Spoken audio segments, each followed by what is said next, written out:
ఉరిశిక్ష పడిన వారు ఎవరైనా సరే చివర్లో తాము మారిపోయామనే చెప్తారు. వ్యవస్థలు వాటిని పట్టించుకోవాలా వద్దా అనేందుకు కొన్ని అంశాలుంటాయి. కానీ నువ్వు చేసిన నేరం మామూలుది కాదు. రాక్షసంగా ప్రవర్తించావు. తన పని తాను చేసుకుంటూ స్వశక్తితో ఎదిగేందుకు ఉద్యోగం సంపాదించి ఆ ఉద్యోగం కోసం వచ్చిన ఓ అమ్మాయి ట్యాక్సీ కోసం చూస్తుంటే నువ్వు కుట్ర పన్నావు. ఆమె అమాయకత్వాన్ని అడ్డు పెట్టుకుని నీ మాటలతో నమ్మించి బైక్ ఎక్కించుకున్నావు. చివరికి దారుణానికి ఒడిగట్టి చంపేసి సాక్ష్యాలు లేకుండా చేసేందుకు ప్రయత్నించావు. నువ్వు ఓ ఆడపిల్లకు తండ్రివేగా. ఆ అమ్మాయి పట్ల అంత దారుణంగా ప్రవర్తించేటప్పుడు కూడా నీకు నీ కుమార్తె గుర్తు రాలేదంటే ఏమనుకోవాలి? పూర్తిగా స్పృహ ఉండే ఈ పని చేశావు.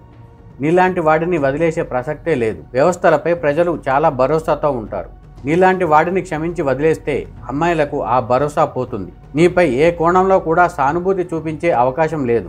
నువ్వు ఆ అర్హతను కోల్పోయావు. అందుకే నువ్వు చనిపోయే వరకు ఉరిశిక్ష విధించాలని ఆదేశిస్తున్నాం.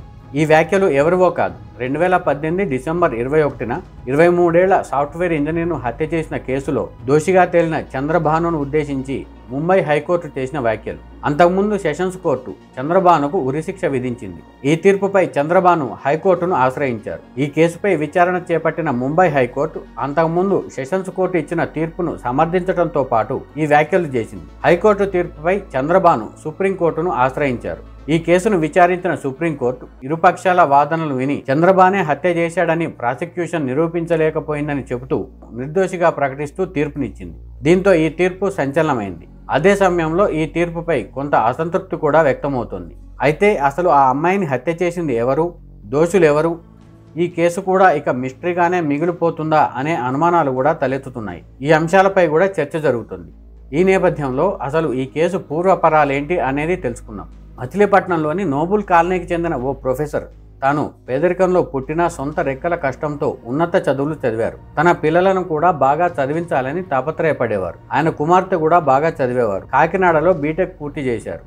2013లో క్యాంపస్ సెలక్షన్స్లో ఆమెకు ముంబైలోని టీసీఎస్ కంపెనీలో సాఫ్ట్వేర్ ఇంజనీర్గా ఉద్యోగం వచ్చింది. అక్కడే ఉద్యోగం చేస్తూ అప్పుడప్పుడు ఆమె మచిలీపట్నంకి వచ్చి వెళ్లేవారు. 2013లో క్రిస్మస్ కోసం ఆమె తన ఇంటికి వచ్చి 12 రోజుల పాటు ఇంటి వద్దే ఉన్నారు. జనవరి 5న మళ్లీ ఉద్యోగంలో చేరాల్సి ఉండటంతో జనవరి 4న ముంబై బయలుదేరారు. తల్లిదండ్రులు విజయవాడకు వచ్చి ఎంతో సంతోషంగా తమ కుమార్తెను ట్రైన్ ఎక్కించారు. ఇక ముంబైకి వెళ్లేందుకు లోకమాన్య తిలక్ ఎక్స్ప్రెస్లో బయలుదేరింది ఆ అమ్మాయి. సాయంత్రం వరకు తాను ఎక్కడికి వెళ్ళానో ఎప్పటికప్పుడు తన తల్లిదండ్రులకు అప్డేట్స్ ఇస్తూ ఉండేది. అయితే ఆ రోజు రాత్రి తన ఫోన్ ఛార్జింగ్ అయిపోవచ్చిందని, తాను సోలాపూర్ దాటానని, తెల్లారేటప్పటికి తాను దిగిపోతానని తల్లిదండ్రులతో చెప్పింది ఆ అమ్మాయి. తన తల్లిదండ్రులతో ఆ అమ్మాయి మాట్లాడిన చివరి మాటలు కూడా అవే. అయితే ఫోన్ ఛార్జింగ్ అయిపోయినా తమ కుమార్తె ముంబై చేరేటప్పటికి తెల్లవారుతుందని, కాబట్టి ఇబ్బంది లేదని భావించారు తల్లిదండ్రులు. కానీ ఉదయం 6 గంటలు దాటినా ఆమె తన తల్లిదండ్రులకు ఫోన్ చేయలేదు. 7 గంటలు దాటింది, 8 గంటలు కూడా దాటిపోయింది. అయినా తన తల్లిదండ్రులకు ఫోన్ రాలేదు. తల్లిదండ్రులు ఆమెకు ఫోన్ చేస్తే ఫోన్ కలవటం లేదు. దీంతో తల్లిదండ్రుల్లో టెన్షన్ మొదలైంది. మధ్యాహ్నం వరకు ట్రై చేస్తూనే ఉన్నారు. తన కొలీగ్స్తో మాట్లాడేందుకు ట్రై చేశారు కూడా. అయినా ఎలాంటి సమాచారం లేదు. దీంతో ఎందుకైనా మంచిదని ఆమె తండ్రి విజయవాడకు వచ్చి విజయవాడ రైల్వే పోలీసులకు సమాచారం ఇచ్చారు. వారు మిస్సింగ్ కేసు నమోదు చేశారు. ఆ వివరాలను ముంబై రైల్వే పోలీసులకు కూడా పంపించారు.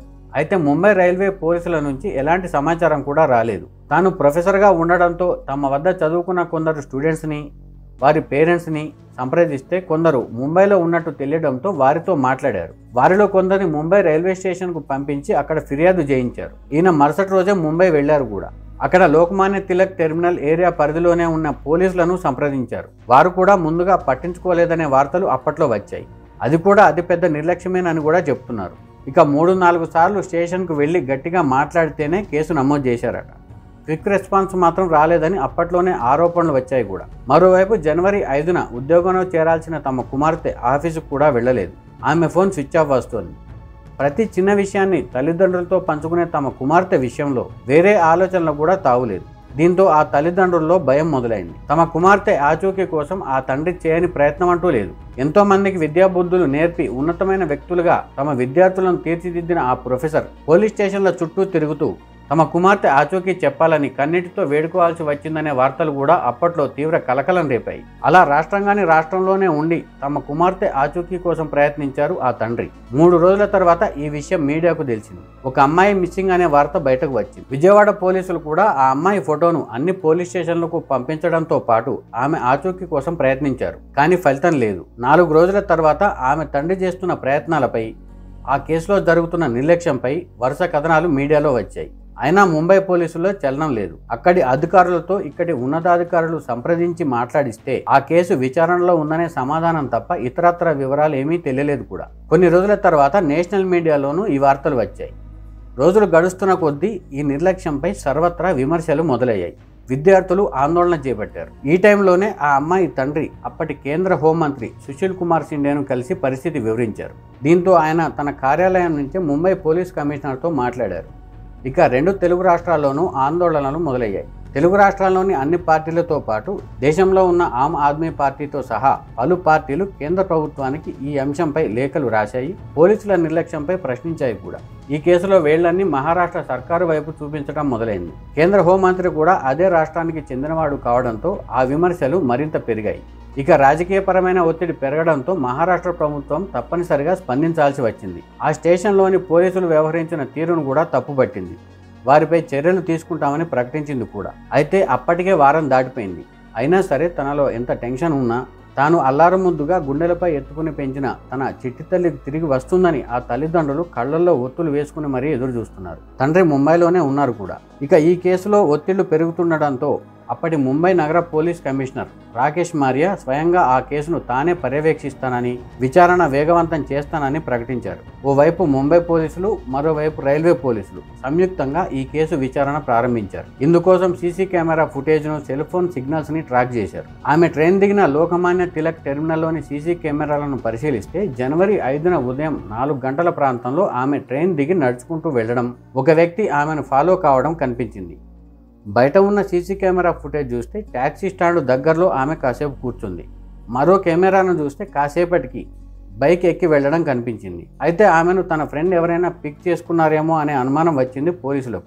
ఈ విషయాన్ని మాత్రం ఆమె తండ్రి నమ్మలేదు. ఎందుకంటే తాను దిగిన తర్వాత క్యాబ్ బుక్ చేసుకుని వెళ్లిపోతానని అంతకుముందు తన తండ్రితో చెప్పింది ఆ అమ్మాయి. ఇక ఆ బైక్ వెళ్లిన ప్రాంతాల్లోని సీసీ కెమెరా ఫుటేజ్ని పరిశీలిస్తే ఆమెను రైల్వే స్టేషన్లో ఫాలో అవుతున్న వ్యక్తి, ఆమెను బైక్ ఎక్కించుకున్న వ్యక్తి ఒక్కడేనని తేలింది. ఆ వ్యక్తి ఫోటోలను తీసుకున్నారు పోలీసులు. ఇక సెల్ ఫోన్ సిగ్నల్స్ విషయానికి వస్తే అంధేరి రూట్లో కుంజుమార్గ్ బందూహ్ మార్గంలో ఓ నిర్మానుష్య ప్రదేశంలో సెల్ ఫోన్స్ ఆగినట్లు గుర్తించారు. ఆ ప్రాంతంలో పోలీసులు వెతికారు. పలు బృందాలతో వెళ్లిన పోలీసులకు రోడ్డుకు కొద్ది దూరంలో దట్టమైన చెట్ల పొదల మాటున ఓ యువతి శవం సగం కాలిపోయి కుళ్ళిపోయి కనిపించింది. అయితే తాము వెతుకుతున్న టెక్కీ, అక్కడ శవంగా కనిపించిన ఆ అమ్మాయి ఒక్కరేనా అని కన్ఫర్మ్ చేసుకునేందుకు సదరు టెక్కీ తండ్రికి సమాచారం ఇచ్చి రమ్మన్నారు పోలీసులు. ఆ రోజు జనవరి 16. అప్పటికే 11 రోజులు గడిచిపోయింది. తీరా ఆ తండ్రి అక్కడికి వెళ్లి చూసి కుప్పకూలిపోయాడు. మృతురాలి డ్రెస్సు, ఆమె చేతి వేలికి ఉన్న ఉంగరం ఆధారంగా మృతురాలు తమ కుమార్తెనే అని చెప్పి గుండెలవిచేలా ఏడ్చాడు. ఎంతో సంతోషంగా తాము ట్రైన్ ఎక్కించిన తమ కుమార్తెను ఇలా చూడాల్సి వస్తుందని అనుకోలేదని అక్కడే బావురుమన్నాడు. అయితే ఆ విషయాన్ని కూడా తనలోనే దాచుకొని చాలాసేపటి వరకు ఇంట్లో ఆ సమాచారం ఇవ్వలేదు. ఎందుకంటే తమ కుమార్తెపై ఇంత దారుణమైన అమానుష కాండ జరిగిందని తెలిసిన ఏ కన్నతల్లి హృదయం కూడా తట్టుకోలేదని భావించిన ఆ తండ్రి చాలాసేపటి వరకు తనలోనే ఆ విషయాన్ని దాచుకుని కుమిలిపోయాడు. కాసేపటి తర్వాత ఒక్కొక్క విషయం తన బంధువులతో చెప్పించి తన బంధువులను వాళ్ళ ఇంటికి పంపించి అక్కడ అసలు విషయాన్ని తెప్పించారట ఆ తండ్రి. ఇక అప్పటికే 11 రోజులు దాటిపోవడం, సగం కాలిపోవడమే కాకుండా కుళ్ళిపోయి ఉండడంతో పోస్ట్ మార్టం చేయడానికి కూడా వీల్లేని పరిస్థితి కనిపించింది. అయినా సరే ప్రొసీజర్స్ ప్రకారం ఫార్మాలిటీస్ పూర్తి చేసి మృతదేహాన్ని అప్పగించారు. ఆమె అంత్యక్రియలను మచిలీపట్నంలో నిర్వహించారు. ఆమె మృతికి సంతాపంగా ఆ రోజు మచిలీపట్నం బంద్ జరిగింది కూడా. ఇక అమ్మాయిని హత్య చేసిన వారిని పట్టుకోవాలని, దోషులను ఉరితీయాలనే డిమాండ్ మొదలైంది. సాఫ్ట్వేర్ ఉద్యోగులు కూడా రోడ్డెక్కారు. టెక్కీ మరణానికి సంతాపం ప్రకటించడంతో పాటు దోషులకు శిక్ష పడాలని క్యాండీ ర్యాలీలు నిర్వహించారు. విద్యార్థి సంఘాలు, పార్టీలు కూడా ఇందుకు మద్దతు తెలిపాయి. ఇక నిందితులను ఎలా పట్టుకున్నారనే విషయానికి వస్తే ఆ అమ్మాయి సెల్ ఫోన్ సిగ్నల్ చివరిగా ఆగిపోయిన ఏరియాకు అదే టైంలో అత్యంత సమీపంలో మరో 2 సెల్ ఫోన్ సిగ్నల్స్ని గుర్తించారు. ఆ నంబర్ల ఆధారంగా వివరాలను ట్రేస్ చేస్తే అవి బందూప్లోని టాటానగర్ ఏరియా స్లమ్లో ఉండే వ్యక్తులవని తేలింది. దీంతో అప్పటికే సీసీ కెమెరాలోని ఫుటేజ్ ఆధారంగా ఆ అమ్మాయిని ఫాలో అయిన వ్యక్తి ఫోటోతో ఆ 2 కానిస్టేబుల్ ఆ అడ్రస్కు వెళ్లారు. ఆ ఇంట్లో ఆ టైంలో ఒక మహిళ మాత్రమే ఉంది. పోలీసులు ఆ మహిళకు అసలు విషయం చెప్పకుండా ఆ ఫోటోలోని వ్యక్తిని చూపించి వివరాలు అడిగారు. దీంతో ఆ మహిళ వెంటనే స్పందిస్తూ అతను తన కుమారుడేనని, అతడి పేరు చంద్రబాను సనపని, ముద్దు పేరు చక్కి అని చెప్పిందట. ఎక్కడికి వెళ్ళాడు, ఏం చేస్తాడు అని వివరాలు అడిగితే తన కుమారుడు బయటకు వెళ్ళాడని, ఏ పని దొరికితే ఆ పని చేస్తాడని, కొన్నిసార్లు డ్రైవర్గా కూడా చేస్తాడని, ఎప్పుడు వస్తాడో తనకు తెలియదని చెప్పిందట ఆ తల్లి. తమను చంద్రభాను గనక గుర్తిస్తే తప్పించుకుని వెళ్ళిపోతాడన్న ఉద్దేశంతో అక్కడే మాట వేశారు ఇద్దరు పోలీసులు. కాసేపటికి చంద్రభాను వచ్చాడు. అప్పటికి అక్కడ మాట వేసిన పోలీసులు అతన్ని పట్టుకొని జనవరి 5న ఎక్కడ ఉన్నావు అని ప్రశ్నించారట. అయితే ఆ రోజు తాను జార్ఖండ్లోని తన బంధువుల ఇంట్లో ఉన్నానని చెప్పడంతో పోలీసులు ఓ నంబర్ చూపించి ఆ నంబర్ నీదేనా అని అడిగారట. అయితే ఆ ఫోన్ నంబరు తనది కాదని, కావాలంటే చెక్ చేసుకోవచ్చని ఎంతో నమ్మకంగా చెప్పాడట చంద్రభాను. చాలా నార్మల్గా మాట్లాడడంతో పాటు తాను ఇక్కడే ఉంటానని, ఎప్పుడు పిలిస్తే అప్పుడు స్టేషన్కు వస్తానని చెప్పి తనదిగా చెప్తూ మరో ఫోన్ నంబర్ ఇచ్చాడు. ఇక్కడే రెండో తప్పిదం కూడా జరిగిందనే విశ్లేషణలు వస్తున్నాయి. అక్కడి నుంచే చంద్రభానుని పోలీస్ స్టేషన్కు తీసుకెళ్తే కొన్ని సాక్ష్యాలు దొరికే అవకాశం ఉండేదేమో. కానీ ఆ ఇద్దరు పోలీసులు అతడి మాటలను నమ్మి తమకు ఎలాగో ఫోన్ నంబర్ ఇచ్చాడు కదా, మళ్ళీ పిలిస్తే వస్తాడులే అనుకుని తిరిగి వెళ్ళిపోయారు. తీరా స్టేషన్కు వెళ్ళాక ఉన్నతాధికారులు చివాట్లు పెడితే ఆ ఫోన్ నంబర్కు ఫోన్ చేశారు. అది స్విచ్ ఆఫ్ అని వస్తుంది. అప్పటికే విషయం అర్థమైంది. దీంతో వెంటనే ఆ ఇంటికి వెళ్లారు. అప్పటికే మాయమైపోయాడు. అతడి కోసం వేట ప్రారంభించారు. ఈలోగా చాలా మందిని విచారించారు ముంబై పోలీసులు. ఆ అమ్మాయి కొలీగ్స్ ని, పరిచయస్తులను కూడా ప్రశ్నించారు. హేమంత్ అనే వ్యక్తిని కూడా ప్రశ్నించినట్టు వార్తలు వచ్చాయి. అదే టైంలో ఏపీలో అప్పట్లో ఓ ఉన్నతాధికారి కుమారుడిని కూడా ప్రశ్నించారు. అయితే ఎలాంటి క్లూ కూడా లభించలేదు. ఓవైపు చంద్రభాను కోసం వేట ప్రారంభమైంది. అదే టైంలో ప్రజల్లోనూ ఆగ్రహం వ్యక్తం అవుతుంది. అప్పటికే మహారాష్ట్ర సర్కారుపై తీవ్ర విమర్శలు మొదలయ్యాయి. దీంతో ఈ కేసును మహారాష్ట్ర ప్రభుత్వం సిఐడికి అప్పగించింది. చంద్రభానును పట్టుకునేందుకు 9 టీంలు ఏర్పాటయ్యాయి. ఆ 9 టీంలు ఉమ్మడి ఏపీ, జార్ఖండ్, మహారాష్ట్ర, బీహార్లలో చంద్రభాను ఆచూకీ కోసం ప్రయత్నించాయి. మొత్తం మీద ఈ కేసులో 2500 మందిని ప్రశ్నించారు. 800 సెల్ ఫోన్ సిగ్నల్స్ ని పరిశీలించారు. 30 సీసీ కెమెరా ఫుటేజ్లను తీసుకున్నారు. అప్పుడే పోలీసులకు మరో లీడ్ కూడా దొరికింది. రైల్వే స్టేషన్ వద్ద పార్కింగ్లో ఉండే ఓ ఎగ్జిక్యూటివ్ చంద్రభాను ఫోటోను చూసి గుర్తుపట్టి పోలీసులకు కొన్ని వివరాలు చెప్పాడు. తనకు అతని పేరు తెలియదని, అయితే అతను ఒకరోజు ఫుల్గా డ్రింక్ చేసి వచ్చాడని, రైల్వే స్టేషన్ పార్కింగ్ ఏరియాకి దగ్గరలో బండిని పార్క్ చేశాడని, తాను పార్కింగ్ డబ్బులు అడిగితే తాను పోలీసునని చెప్పి బెదిరించాడని, కాసేపటి తర్వాత ఎవరో అమ్మాయిని ఎక్కించుకుని వెళ్ళాడని చెప్పాడట. ఇక రైల్వే స్టేషన్ పార్కింగ్ సమీపంలోనే ఉన్న మరో ఆటో డ్రైవర్ తాము ఆ వ్యక్తిని ఎప్పుడూ చూడలేదని, రెగ్యులర్గా వచ్చేవాడు కాదని, ఆ రోజు చాలాసేపు మద్యం తాగుతూ కనిపించాడని చెప్పారట. దీంతో పోలీసులకు మరికొన్ని క్లూలు లభించాయి. అప్పటికే ఆ అమ్మాయి చనిపోయి కనిపించిన ప్రదేశంలో కాసేపు ఉన్నట్లు గుర్తించిన రెండో సెల్ ఫోన్ సిగ్నల్ని బట్టి ఆ వ్యక్తిని కూడా గుర్తించారు పోలీసులు. అతని పేరు నందకిషోర్ సాహు. అతను చంద్రభానుకి నైబర్, స్నేహితుడు కూడా. అతడిని తమదైన శైలిలో ప్రశ్నించారు. అతను చెప్పిన వివరాల ప్రకారం చంద్రభానుకు సంబంధించి మరికొన్ని వివరాలు, ఫోటోలు దొరికాయి. ఆ వివరాలను బట్టి 4 రాష్ట్రాల్లో జల్లెడబట్టారు సిఐడి పోలీసులు. చంద్రభాను మాత్రం దొరికి తప్పించుకుంటున్నాడు. అయితే చంద్రభాను మాత్రం తన తల్లికి కాకుండా తమ ఇంటికి కొద్ది దూరంలో ఉండే సిస్టర్ వరుస అయ్యే మహిళకు ఫోన్ చేసినట్లు గుర్తించి ఆమెను ప్రశ్నించారు. ఆమె కూడా తొలుత తప్పుడు సమాచారం ఇవ్వాలని ప్రయత్నించారట. అయితే పోలీసులు గట్టిగా ప్రశ్నించడంతో చంద్రభాను జార్ఖండ్కు వెళ్ళాడని, అంతకు మించిన సమాచారం తనకు తెలియదని, ఆ హత్య కేసుకు సంబంధించి కూడా ఫోటోలో చూసిన తర్వాతే తెలిసిందని ఆమె చెప్పారట. ఈ వివరాలను బట్టి జార్ఖండ్లోని బంధువుల ఇళ్లకు వెళ్లారు పోలీసులు. అక్కడికి వెళితే అక్కడే మరో విషయం తెలిసింది. చంద్రభాను తన అవతారాన్ని పూర్తిగా మార్చేసుకున్నాడని, ఓ జ్యోతిష్యుడిని కలిశాడని కూడా సమాచారం ఇచ్చారు. ఆ సమాచారం ఆధారంగా సిఐడి పోలీసులు ఆ జ్యోతిష్యుడిని కలిసి ఫోటోను చూపిస్తే చంద్రభాను తన దగ్గరకు వచ్చాడని, తాను అతనికి చెడు కాలం నడుస్తోందని, గ్రహాల స్థితి బాగోలేదని, చిక్కుల్లో పడతావని చెప్పానని, కొన్ని పూజలు చేయించాలని కూడా సూచించానని ఆ జ్యోతిష్యుడు చెప్పాడట. అయితే అతను అంత ఘోరమైన నేరం చేసినట్టు తనకు తెలియదని అన్నాడట. అయితే సిఐడి పోలీసులు గట్టిగా ప్రశ్నిస్తే చంద్రభాను ఎక్కడెక్కడ ఆ పూజలు చేసే అవకాశం ఉందో ఆ వివరాలు ఇచ్చాడట సదరు జ్యోతిష్యుడు. దీంతో మరికొన్ని బృందాలుగా విడిపోయిన సిఐడి పోలీసులు చంద్రభాను కోసం వేట ప్రారంభించారు. చివరికి మార్చి 3న నాసిక్లోని ఓ ఆశ్రమంలో శాంతి పూజ చేస్తుండగా రెడ్ హ్యాండెడ్గా పట్టుకున్నారు. అయితే అప్పటికి కూడా తాను చంద్రభానుని కాదని, తాను ఏ నేరం చేయలేదని, తనది జార్ఖండ్ అని చెప్పి నమ్మించే ప్రయత్నం చేశాడట. రైల్వే స్టేషన్లో తీసుకున్న ఫోటోకి, పూజలు చేస్తున్న చంద్రభాను ఫోటోకి అసలు సంబంధం లేకుండా పోయింది. అప్పటికే అతను గడ్డం పెంచి డ్రెస్ స్టైల్ కూడా మార్చుకున్నాడు. అయితే అప్పటికే చంద్రభాను జిమ్మిక్కులు తెలిసిన పోలీసులు అతడిని ముంబై తీసుకొచ్చి తనదైన శైలిలో ప్రశ్నించారు. అప్పుడే అతను అసలు విషయాలు చెప్పాడు. ఆ విషయానికి వస్తే చంద్రభాను తాగుడుకు అలవాటు పడ్డాడు. అప్పటికే అతనికి పెళ్ళైంది.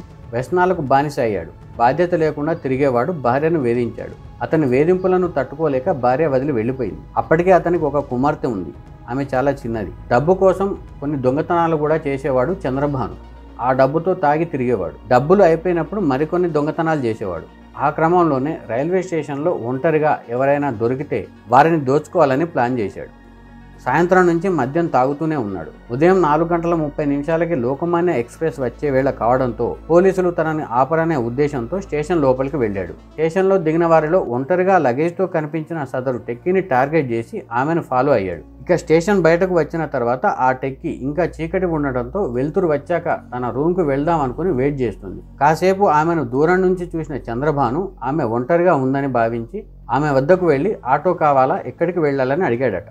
దీంతో ఆ టెక్కీ తాను అంధేరికి వెళ్లాలని చెబితే అందుకు 300 రూపాయలు అవుతుందని చెప్పాడట చంద్రభాను. అప్పటికే సదరు టెక్కీకి డౌట్ వచ్చి తాను కాసేపు ఆగి వెళ్తాను అంటే ఇంత తక్కువ డబ్బుకు ఎవరు రారు మేడం అని చెప్పి నమ్మించే ప్రయత్నం చేశాడు. దీంతో ఆమె అతని ఆటోలో వెళ్లేందుకు సిద్ధమైంది. తీరా చూస్తే అతను ఆమె లగేజ్ బ్యాగ్ తీసుకుని తన బైక్ వద్దకు వెళ్ళాడు. దీంతో ఆ అమ్మాయికి అనుమానం వచ్చింది. నువ్వు ఆటో అన్నావు, ఇప్పుడు బైక్ ఉందేంటి, నేను రాను అని ఆ అమ్మాయి చెప్తే తన పేరు చంద్రభాను అని తన ఫోన్ నంబర్ చెప్పడంతో పాటు ముందు జాగ్రత్తగా ఒకసారి మీకు కావాల్సిన వారికి, మీకు తెలిసిన వారికి ఈ ఫోన్ నంబర్ ఇవ్వాలని, తన పేరు కూడా చెప్పాలని, భయపడాల్సిన అవసరం లేదని నమ్మబలికాడు చంద్రభాను. అప్పటికి కూడా ఆ అమ్మాయి తన ఫోన్ ఛార్జింగ్ అయిపోయినా తాను నిజంగానే అతని వివరాలు ఎవరికో ఇస్తున్నట్టు ఫోన్లో మాట్లాడినట్టు కవర్ చేసిందట. అంత నమ్మకంగా చెప్పడంతో ఆమె కూడా అయిష్టంగానే ఆ బైక్ ఎక్కింది.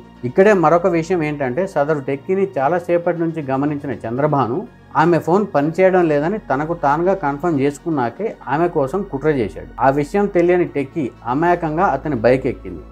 ఇద్దరి మధ్యలో ఓ బ్యాగ్ను అడ్డుగా పెట్టింది కూడా. ఆ బైక్ 5 కిలోమీటర్ల దూరం వెళ్ళాక ఈస్టర్న్ ఎక్స్ప్రెస్ హైవేపై కుంజుమార్గ్ ఏరియాలో సర్వీస్ రోడ్డు వైపు బైక్ను పోనిచ్చాడు చంద్రభాను. మెయిన్ రోడ్డుపై కాకుండా వేరే రోడ్డు వైపు ఎందుకు వెళ్తున్నావని ఆ అమ్మాయి ప్రశ్నిస్తే షార్ట్ కట్ అని చెప్పాడట. ఇంకా కొంచెం దూరం వెళ్ళాక బైక్ను స్పీడ్గా రోడ్డు పక్కకు పోనిచ్చి ఆపేశాడు. కారణం ఏంటని అడిగితే బైక్ పెట్రోల్ అయిందని చెప్పాడట. దీంతో ఆ అమ్మాయి భయపడి బైక్ దిగింది. చంద్రభాను కూడా వెంటనే బైక్ దిగి లగేజ్ని పక్కకు పారేసి ఆమెతో అసభ్యంగా ప్రవర్తించడం మొదలుపెట్టాడు. ఆమె అరుస్తూ అతడిని నెట్టేసి పారిపోయేందుకు ప్రయత్నించింది. అయితే విపరీతమైన మంచు ఉండడం, చిమ్మ చీకటిగా ఉండడంతో ఆమెకు ఎటు వెళ్లాలో తెలియలేదు. పారిపోయే ప్రయత్నంలో కంప చెట్టు తట్టుకుని పడిపోయింది. అక్కడే ఆమెపై అతి దారుణంగా అమానుషంగా ప్రవర్తించాడు చంద్రభాను. అప్పటికి కూడా ఆమె నీకు ఎంత డబ్బైనా ఇస్తాను, నన్ను వదిలేయి అని ధీరంగా ఏడుస్తూ బతిమలాడిందని పోలీసుల విచారణలో చంద్రభాను చెప్పినట్టు కూడా గతంలో వార్తలు వచ్చాయి. అయితే ఆమె విన్నపాలు పట్టించుకోకుండా రాక్షసంగా ప్రవర్తించిన చంద్రభాను ఆమెను కొట్టాడు. ఆ తర్వాత బండరాయితో ఆమెను తలను మోదాడు. ఆమె అపస్మారక స్థితిలోకి వెళ్ళాక ఆమె చున్నీతోనే ఆమె మెడను బిగించి చంపేశాడు. అక్కడే తన క్రిమినల్ బ్రెయిన్ కూడా వాడాడు.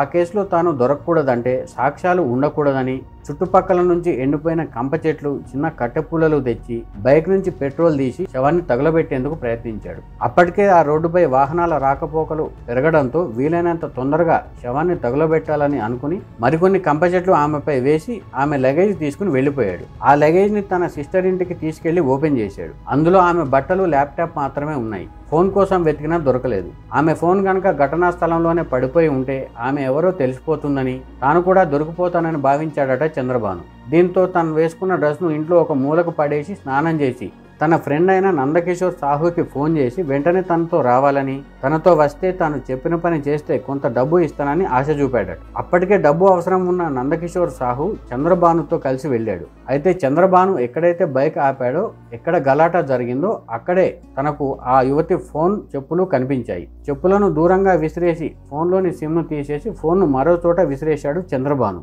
అదే సమయంలో శవం మొత్తం కాలకపోవడాన్ని కూడా గమనించాడు. మరోసారి ఛాన్స్ వచ్చినప్పుడు మొత్తం కాల్చేయాలని భావించాడట. ఈలోగా ఎవరికీ అనుమానం రాకుండా ఆ చుట్టుపక్కల ప్రాంతాల్లో తిరుగుతూ అబ్జర్వ్ చేసేవాడు. అయితే ఆ శవాన్ని మొత్తం కాల్చడానికి అతనికి సమయం కుదరలేదు. ఇక 2-3 రోజుల తర్వాత టెక్కీ మిస్సింగ్ కేసుకు సంబంధించి వచ్చే వార్తలను చూసి అలర్ట్ అయ్యాడు. ఇక్కడే మరో విషయం ఏంటంటే చంద్రభానును పోలీసులు మొదటిసారి పట్టుకున్న రోజు కూడా అతను ఫోన్ ఛార్జింగ్ అయిపోతే ఫోన్ ఛార్జింగ్ పెట్టుకుని వేరే ప్రాంతానికి వెళ్ళిపోదామని ఇంటికి వచ్చాడు. అప్పుడే తన ఇంటికి పోలీసులు రావడంతో షాక్ తిన్నాడు. లోపల ఎంత భయం ఉన్నా దాన్ని దాచుకుని పోలీసులను తన మాటలతో బురిడి కొట్టించాడు. ఇక పోలీసులు తమ ఇంటి వరకు వచ్చేసరికి తప్పించుకునే మార్గాల కోసం అన్వేషించాడు. తనను గుర్తుపట్టకుండా గడ్డం పెంచుకుని తన గెటప్ ని మార్చుకున్నాడు. ఇదంతా పోలీసుల విచారణలో చెప్పినట్టు గతంలో వార్తలు వచ్చాయి కూడా. అయితే ఇంతవరకు ఇవి పోలీసులు సేకరించిన వివరాలు మాత్రమే. కానీ కేసును ఎస్టాబ్లిష్ చేయాలన్నా, నేరస్తుడికి శిక్ష పడాలన్నా సాక్ష్యాలు కావాలి. అక్కడే సిఐడి పోలీసులకు అనేక సవాళ్లు ఎదురయ్యాయి. మృతురాలి బాడీపై చంద్రభానుకు సంబంధించిన ఆధారాలు అంటే డిఎన్ఏకి సంబంధించిన ఆధారాలు ఏవీ దొరకలేదు. అప్పటికే 10 రోజులు కావడం, మృతదేహం సగం కాలిపోయి ఉండటం, కుళ్ళిపోయి ఉండటం కూడా అందుకు కారణం కావచ్చు. కానీ కారణం ఏదైనా పక్కా సాక్ష్యాలు మాత్రం మిస్ అయ్యాయి. ఈ నేపథ్యంలో సిఐడి పోలీసులు సీసీ కెమెరా ఫుటేజ్ తో పాటు సాక్షులు చెప్పిన అంశాలను, చంద్రభాను ఇంట్లో దొరికిన కొన్ని వస్తువులను, విచారణలో చంద్రభాను చెప్పిన అంశాల ఆధారంగా కేసును ఎస్టాబ్లిష్ చేయాలని చూశారు. ఇలా పోలీసులు కొన్ని రోజుల పాటు చంద్రభానును కస్టడీలో ఉంచుకుని విచారించారు. ఈ మేరకు 542 పేజీలతో కూడిన ఛార్జ్షీట్ ని కోర్టుకు సమర్పించారు సిఐడి పోలీసులు. ఈ కేసుపై విచారణ చేపట్టిన ముంబై సెషన్స్ కోర్టు 2015 అక్టోబరులో చంద్రభానుకి ఉరిశిక్ష విధిస్తూ తీర్పునిచ్చింది. ఆ సమయంలో కోర్టు కీలకమైన వ్యాఖ్యలు చేసింది కూడా. ఇది అత్యంత అరుదైన కేసు.